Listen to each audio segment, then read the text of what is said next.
Last time on آخری معجزہ. آپ نے خود ذمہ داری اٹھانی ہے. اس صورت میں ہمیں ایک بڑی عظیم حکمت بتائی گئی ہے کہ کرنے کا کام آپ تو کسی رسول پہ بھی نہیں ڈال سکتے. تو ہم جو کرتے ہیں نا، یہ علماء ایسے کیوں نہیں کر رہے، یہ سپیکرز ایسے کیوں نہیں کر رہے، یہ اسکالرز ایسے کیوں نہیں کر رہے، یہ حکومت ایسے کیوں نہیں کر رہی، ہم ساری ذمہ داری ڈالتے ہیں کسی اور پہ. اور قرآن کیا کہہ رہا ہے؟ اگر تین رسول بھی ہوتے تو ایک آدمی کی ذمہ داری ہوتی ہے. اگر اس کو اللہ تعالیٰ نے ایمان کی توفیق دے دی تو اس نے اپنی ذمہ داری اس کا حق ادا کرنا ہے. اس نے ان کی تائید کرنی ہے.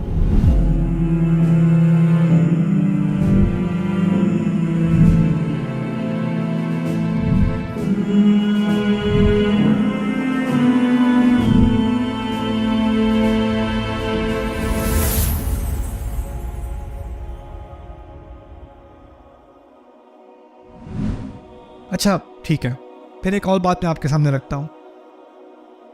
جو صحابی ہیں، جیسے ہمارے نبی کے صحابہ ہیں رضی اللہ تعالی عنہم اجمعین و صلی اللہ علیہ وسلم، ان کے ایمان کا ذریعہ کون بنے؟ رسول پاک صلی اللہ علیہ وسلم. ان کی ہدایت کا ذریعہ کون بنے؟ رسول پاک صلی اللہ علیہ وسلم. ان کی تربیت کا ذریعہ کون بنے؟ ان کی تعلیم کا ذریعہ کون بنے؟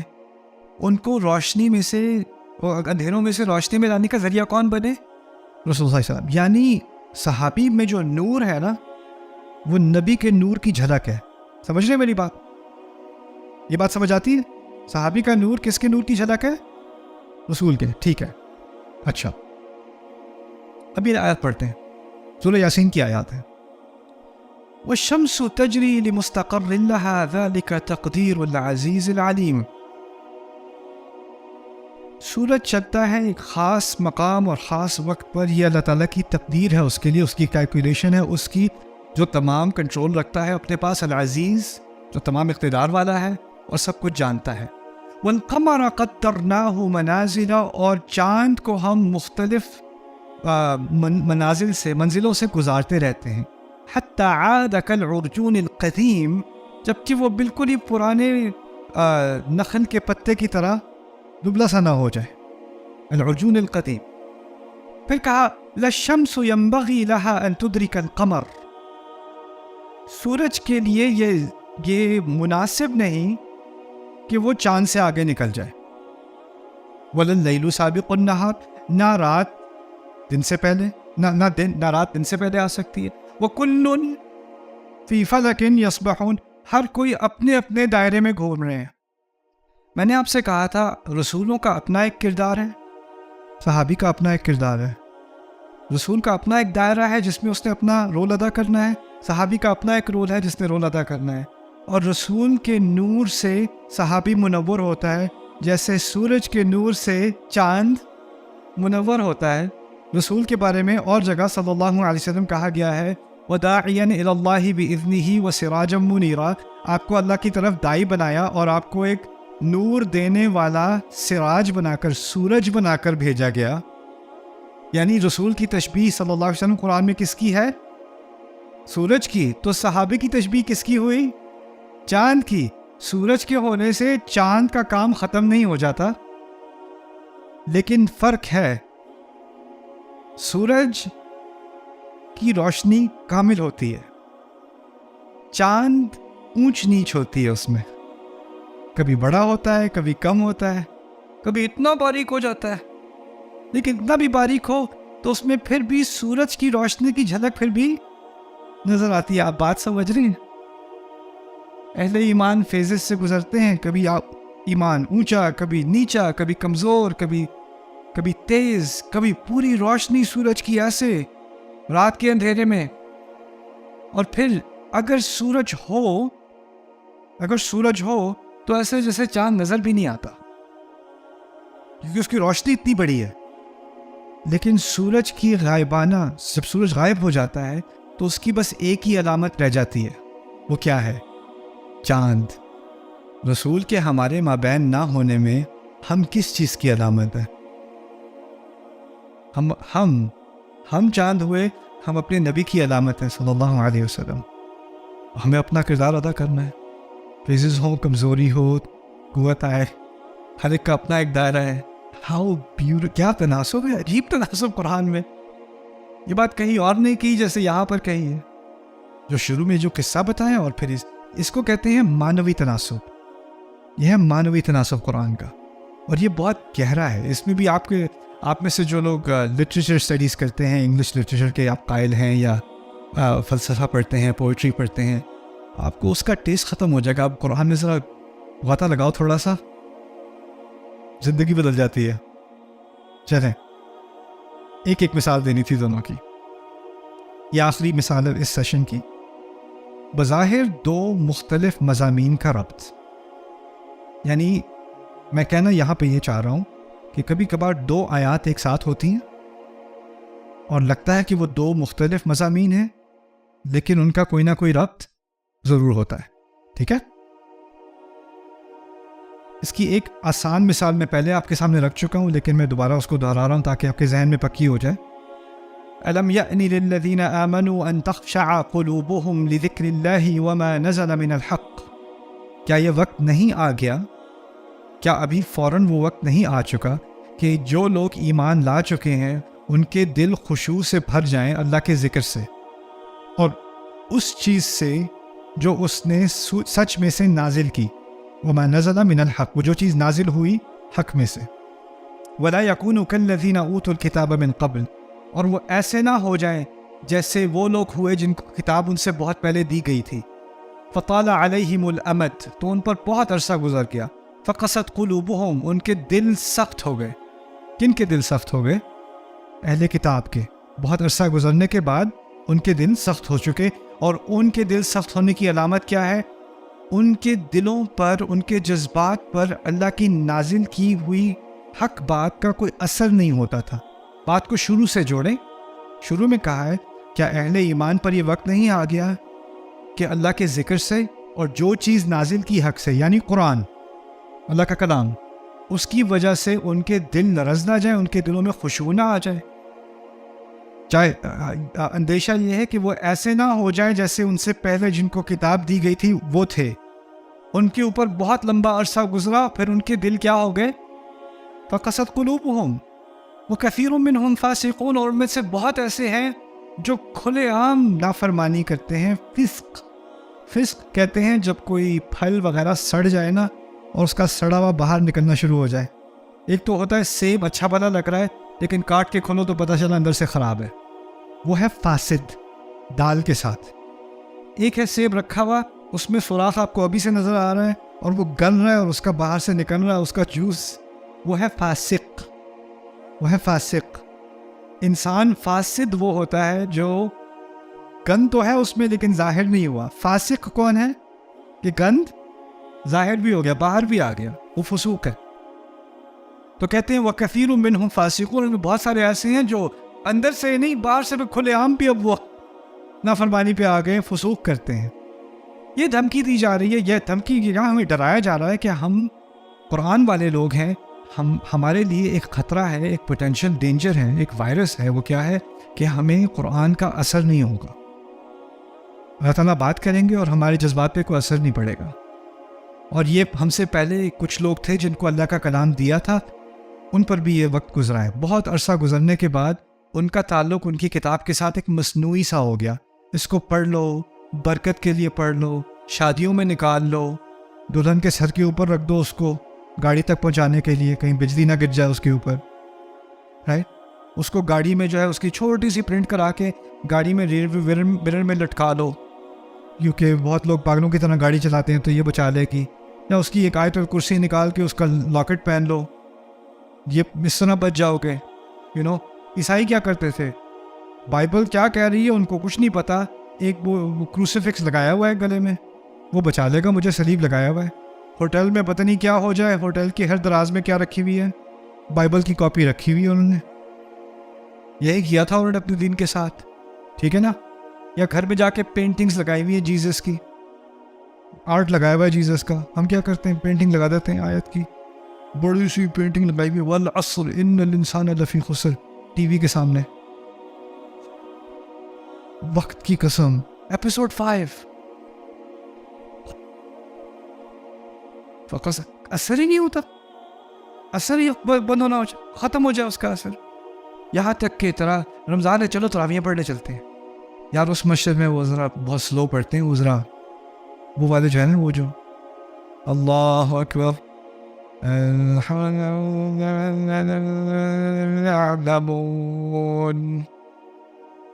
انہیں ہم کہتے ہیں یعلمون تعلمون حفاظ, کچھ نہیں سنائی دیتا سوائے یعلمون کے اور تعلمون کے. وہاں جا کے پڑھتے ہیں, جلدی جلدی فارغ ہو جائیں گے. کس چیز کا ٹائم نہیں ہے؟ قرآن کے سننے کا, قرآن پہ غور کرنے کا. ایسا نہیں ہے کہ مصنوعی سا تعلق ہے قرآن کے ساتھ. آپ مجھے بتائیں میں کون سی آیت ہے وہ پڑھوں, کیونکہ میرا جو ہے روٹ کنال ہونے والا ہے, تو کون سی دعا میں پڑھوں یا کیا پھونکوں میں؟ اب قرآن پھونکنے کے لیے رہ گیا ہے, بس یہ پھونکنے کے لیے رہ گیا, کوئی بیمار پہ پڑھنے کے لیے رہ گیا ہے. یہ صورتیں پڑھ لیں یہ مسئلہ حل ہو جائے گا. یہ جیسے آپ فارمیسی پہ جاتے ہو, الرجیز ہیں تو یہ میڈیسن لے لو, اور اگر ہیڈ ایک ہے تو یہ لے لو.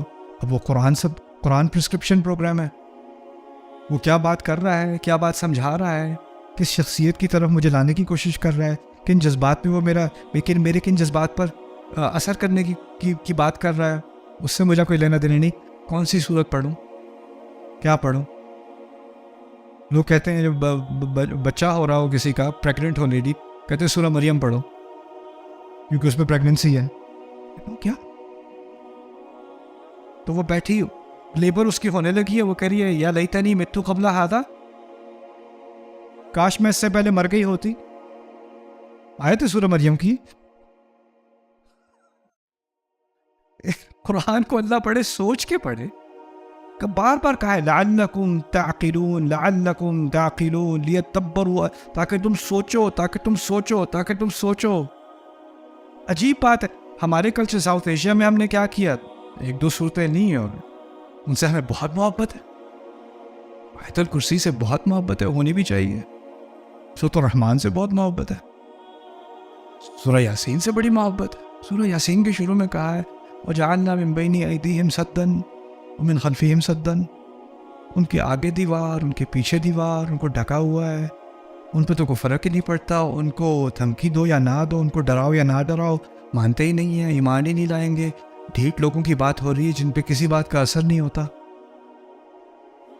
عجیب نہیں لگتا کہ ہم ایسی صورت کے ساتھ بے عقلی کر رہے ہیں؟ جس نے کہا عقل استعمال کرو, جس نے کہا آنکھیں کھولو, دیکھو تمہارے سامنے کیا ہے. جو آنکھیں کھولنے کے لیے قرآن نازل ہو رہا ہے لِيُنذِرَ مَنْ كَانَ حَيًّا وَيَحِقَّ الْقَوْلُ عَلَى الْكَافِرِينَ, جو خبردار کرنے آیا ان لوگوں کو جو ابھی بھی زندہ ہے, دل زندہ ہے ان کا, عقل زندہ ہے ان کی. تو یہاں بات کی جا رہی ہے کہ تم ایسے نہ ہو جاؤ جیسے تم سے پیچھے آنے والے تھے. اس کے بارے میں مجھے ایک بڑا مشہور قول یاد آیا, شاید ابن عباس رضی اللہ تعالیٰ عنہ سے مروی ہے.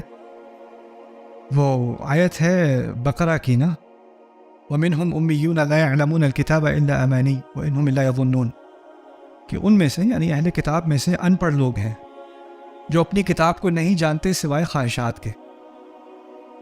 بے بنیاد خواہشات کو امنیہ کہا جاتا ہے عربی میں. امنیہ اس کی جمع ہے امانی. تو بس ان کی بے بنیاد خواہشات ہیں, اس کے علاوہ وہ اپنی کتاب کو نہیں جانتے. اس کا کیا مطلب ہے؟ اس کا مطلب ہے ان کو پتہ نہیں ہے تورات میں کیا ہے, لیکن تو اللہ نے تو کہا ہے نا اللہ معاف کرے گا, یہ تو کہا ہے نا, یہ تو نہیں کہا نا کہ ہمیشہ کے لیے جلیں گے, ایسا تو نہیں کہا نا کہیں پہ. یہ کیا بول رہا ہے؟ انسان کی بے بنیاد خواہشات. کتاب نہیں جانتے, خواہشات جانتے ہیں. ان خواہشات کا سٹیکر وہ کتاب کے اوپر لگا کہ پڑھی ہو نہ پڑھی ہو. قرآن میں کہاں لکھا ہے کہ اتنا برا ہے؟ قرآن میں کہاں لکھا ہے سکرول نہیں کر سکتے؟ لا يعلمون الکتاب الا امانی وانہم لا یظنون, وہ بس گمان کرتے ہیں, معلوم کرنے کی ضرورت نہیں انہیں. یہ ان کے بارے میں کہا تھا. اس کے بارے میں وہ کہتے ہیں انما یقتصرون علی ما یتلی علیہم یعلمونہ حفظا وقراءۃ بلا فہم انما یقتصرون علی ما یتلی علیہم. کہتے ہیں کہ یہ جرم جو انہوں نے کیا ہے نا اپنی کتاب کے ساتھ, وہ کیا ہے کہ وہ اس کتاب کو پڑھتے ہیں اور یاد کرتے ہیں سمجھے بغیر, اور ان کے لیے اتنا ہی کافی ہے کہ وہ ان پر تلاوت کر کے ان کو سنایا جائے, بس اتنا ہی ان کے لیے کافی ہے. یہ ہے جرم ان کا, یہ ہے جرم بنی اسرائیل کا, ابن عباس کہتے ہیں. سوچو ذرا. پھر ایک اور عجیب روایت ہے رسول پاک کی صلی اللہ علیہ وسلم, ذاک عند ذہاب العلم, ایسا ہوگا جب علم غائب ہو جائے گا. آخرت کی علامات کی بات کر رہے تھے, ایسا ہوگا جب علم غائب ہو جائے گا. صحابہ پریشان, علم کیسے غائب ہوگا؟ انہوں نے پوچھ لیا وَكَيْفَ يَذْهَبُ الْعِلْمُ يَا رسول اللہ, اللہ کے رسول علم صلی اللہ علیہ وسلم علم کیسے غائب ہوگا؟ وَنَحْنُ قَرَأْنَا الْقُرْآنَ, ہم تو قرآن پڑھ چکے. رسول نے علیہ الصلوۃ والسلام یہ نہیں کہا تھا کہ قرآن غائب ہو جائے گا, انہوں نے کیا کہا تھا؟ علم غائب ہو جائے گا. صحابی نے جب علم سنا تو اس کے ذہن میں پہلی چیز کیا آئی؟ قرآن. قرآن نہیں تو علم نہیں, قرآن نہیں تو علم نہیں. وَنَحْنُ قَرَأْنَا الْقُرْآنَ وَنُقْرِئُ أَبْنَاءَنَا وَأَبْنَاؤُنَا يُقْرِئُونَ أَبْنَاءَهُمْ, ہم قرآن پڑھتے ہیں, ہم اپنے بچوں کو پڑھاتے ہیں, ہمارے بچے ان کے بچوں کو پڑھائیں گے, کیسے علم غائب ہو جائے گا؟ جواب ملتا ہے أَوَلَيْسَ هَذِهِ الْيَهُودُ وَلَا النَّصَارَى بِأَيْدِيهِمُ التَّوْرَاةَ وَالْإِنْجِيلَ لَا يَنْتَفِعُونَ مِنْهُمَا مِنْ شَيْءٍ. دیکھیں نہیں یہ یہود و نصارہ, ان کے ہاتھوں میں نہیں ہے تورات اور انجیل, اس سے کوئی فائدہ نہیں اٹھا سکتے, کچھ نہیں ملتا انہیں اس سے. یہاں کہا جا رہا ہے ایسا نہ ہو جائے کہ اللہ کا ذکر, اللہ کا کلام, اس کا کوئی اثر نہ رہے, تم اہل کتاب کی طرح نہ ہو جانا جن کے دل سخت ہو گئے اور ان کی اکثریت فاسق ہے. پھر اگلی آیت بالکل نیا مضمون, اعلموا ان اللہ یحیی الارض بعد موتها, جان لو کہ اللہ اس زمین جو بنجان تھی, جو بالکل اس میں کچھ اگ نہیں رہا تھا, موت آ گئی تھی اس کی, اس کو دوبارہ زندہ کر دیتا ہے. قد بینا الآیات, ہم نے اپنی آیات واضح کر دی, لقوم یعقلون, ایسے لوگوں کے لیے جو اگر استعمال کرنا چاہتے ہوں. ربط بن گیا کہ نہیں؟ سبحان اللہ. جس نے آسمان سے پانی نازل کیا اور سوکھی زمین کو زرخیز کر دیا, اس نے آسمان سے قرآن نازل کیا سوکھے دل کو زرخیز کرنے کے لیے. قد بینا الآیات لقوم یعقلون. سبحان اللہ. اس سے اگلی مثال بہت ہی دلچسپ ہے. یہ سورہ آل عمران کی آیت نمبر 130 ہے. سورہ آل عمران میں تقریباً 60 آیات ہیں جن کا تعلق احد کے واقعے سے. 60 آیات. اور یہ آیات آئیں احد میں جو سارا مسئلہ کھڑا ہوا تھا نا, جو ساری ٹریجڈی ہوئی تھی ہمارے ساتھ, اس کے بعد, اس سارے مسئلے کے بعد اللہ تعالیٰ کا تبصرہ آیا تھا احد کے اوپر. اس کو کیسے سمجھا, اس سے کیا سیکھا جائے, اس کے بارے میں بہت ساری آیات کے درمیان میں اللہ تعالیٰ نے یہ بات کی, یا ایھا الذین آمنوا لا تأکلوا الربا اضعافا مضاعفا, اہل ایمان ربا مت کھانا جو ایک کے اوپر اپنے اوپر ہی ضرب کھاتی رہتی ہے. ربا مت کھانا, سود مت کھانا. واتقوا اللہ لعلکم تفلحون, اللہ کا تقوی اختیار کرو تاکہ فلاح پاؤ. اچھا, یہ تھوڑا سا ذکر ربا کا کر کے واپس احد کی طرف. تو شروع میں بات احد کی ہو رہی ہے, میدان جنگ کی ہو رہی ہے, اور پھر ہمیں انکریج کیا جائے سارعوا الی مغفرۃ من ربکم, بھاگو جہاد کی طرف بھاگو, اپنی مغفرت کی طرف بھاگو. وہ ساری بات اس کے درمیان میں کہہ دیا ربا نہیں کھانا. تو یہ لگا کہ یہ کلام تو ذرا بے ربط ہو گیا, اس کا تو کوئی تعلق نہیں ہے. اس کو تھوڑا سا سمجھنے کی کوشش کرتے ہیں. اصل میں جب احد ہوا ہے نا, آپ کو علم ہوگا کہ تقریباً 70 صحابہ جو ہیں وہ شہید ہوئے ہیں, اور ان کی اکثریت انصار میں سے ہے. ان کی اکثریت انصار میں, مہاجرون انصار ہوتے ہیں نا, ان کی اکثریت انصار میں سے. اب انصار کا کیا رول ہے یہ سمجھ لیں. انصار جو ہے نا, وہ جو اقتصادی سپورٹ ہے مسلم کمیونٹی کی, وہ انصار سے آ رہی ہے.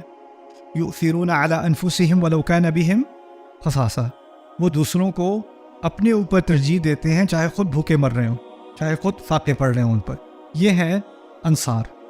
الذین تبوؤا الدار والایمان, جنہوں نے اپنے گھروں کو کھول دیا اور اس کے دروازے کھول دیے جیسے کہ انہوں نے اپنے ایمان کو کھولا. اچھا, اب جو اکثریت ان کی شہید ہوئی ہے تو وہ لوگ ہیں جن کی کمائی سے نہ صرف ان کی فیملی کا کچھ ہو رہا تھا, بلکہ جو مہاجرون ہیں وہ بھی ان کے ڈپینڈنٹ تھے. سمجھ میں آ رہی ہے بات؟ اب 70 ہیڈ آف ہاؤس ہولڈ, 70 گھر کا سربراہ غائب ایک ہی دن میں. وہ کوئی ہزاروں کی کوئی کمیونٹی تو ہے نہیں, پہلے ہی وہ اتنے امیر نہیں ہیں, ہمیں پتہ ہے ان کے کیا حالات ہیں. اب وہ کمانے والے, ان کی بہت بڑی تعداد ایک ہی دن میں ختم.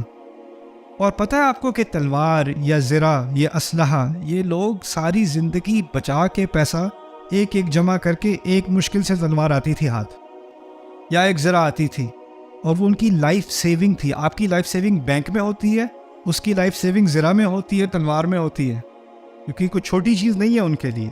اسی لیے بہت کم تھیں. اب جو میدان جنگ میں جو پیچھے چھوڑ کے گئے تلواریں اور زریں, وہ کون لے گیا؟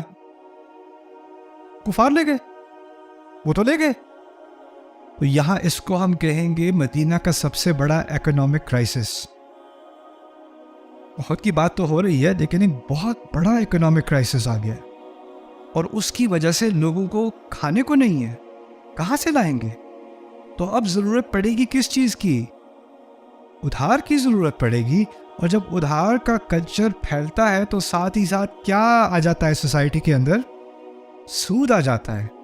تو ابھی تو آپ سمجھ رہے ہو کہ بڑا جو ٹریجڈی ہوئی ہے, جو بڑا سانحہ ہوا ہے ہمارے ساتھ, وہ میدان احد میں ہوا ہے.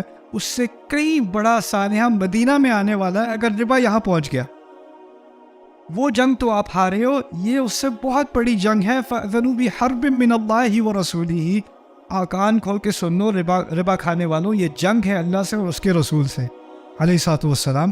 وہ جنگ تو ہارے ہو, لیکن یہ جنگ تم نہیں ہار سکتے.